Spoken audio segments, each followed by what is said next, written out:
ढेंकानाल जिला परचंग mini stadium ठारे ऊर्जा ट्रस्ट और परचंग क्रिकेट क्लब आनुकूल्य उद्घाटित हो जाइए ऑल इंडिया वीर वेणु कप क्रिकेट टूर्नामेंट आयोजित उद्घाटनी उत्सव में परचंग विधायक विभूतिभूषण प्रधान और ऊर्जा ट्रस्ट अध्यक्ष तथा बीजेपी राज्य युव मोर्चा साधारण संपादक दीपक गोछायत प्रमुख आनुष्ठानिक भाव पताका उत्तोलन कर क्रिकेट खेल को उद्घाटन कर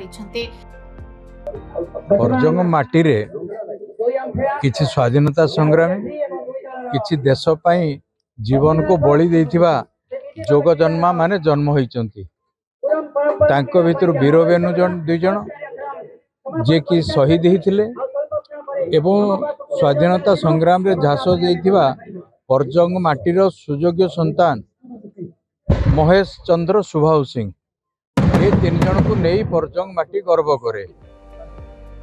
भारतर विभिन्न राज्यों बछा बछा 8 गोटी टीम एही टूर्नामेंट रे अंश ग्रहण करिवार व्यवस्था रही है। आसंता 12 तारीख दिन राज्यर 2टी महिला क्रिकेट टीम को नहीं एक प्रदर्शनी मैच मध्य अनुष्ठित हेबो। तेणु एही टूर्नामेंट टी दीर्घ 8 दिन धरि चालू हेबो।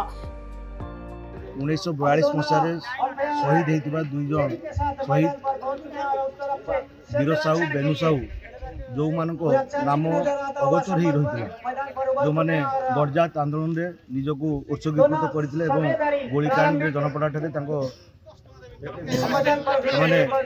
पूरा संपूर्ण रूपे त्याग करते बलिदान को आम मैंने स्मृति रखा।